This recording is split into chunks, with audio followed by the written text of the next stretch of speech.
What is stamp duty? Stamp duty is basically a state tax. They don't call it a tax because technically the states don't impose taxes. That's a Commonwealth responsibility. But it's a tax. It's imposed on the top of the purchase price of housing and, of course, cars and things like that. What effect does stamp duty have on housing? Well, it makes it more expensive and it dampens the movability of property. So if you're in a house which you consider as unsuitable and you'd like to get out of that and buy another house which would be more suitable, you're discouraged from doing that by the fact that you'll have to pay this whacking great tax. If you don't own a house and you want to buy a house, get into housing, not only do you have to save up the cost of buying the house, but you have to save up the cost of paying the stamp duty as well.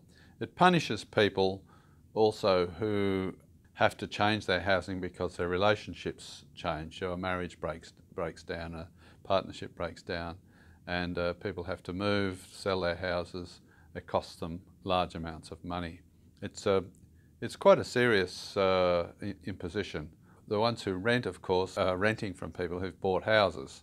So somebody who owns a house who puts it out for rental is going to be paying stamp duty when they buy that. And of course they want to get their money back.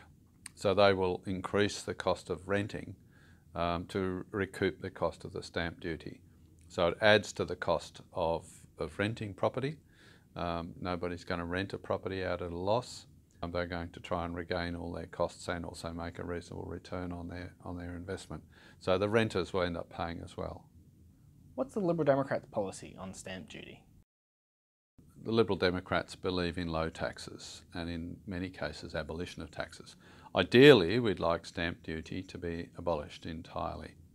But obviously state governments need revenue, and it goes to the core of the federation issue of what sort of a federation do we want. At the moment, the Commonwealth government raises all the money and the state governments spend large licks of it. And it's a fairly unhealthy relationship. Ideally, we'd like the state governments raising the money that they have to spend, the Commonwealth raising the money it spends, and not transferring money between them, or not very much of it anyway. Now, for stamp duty to be abolished by the state governments would require them to have taxing powers on income, on businesses, companies, and for them to drop the stamp duty. Now, that would be a good thing. But of course, it would have to be accompanied by a corresponding reduction in the Commonwealth tax levels.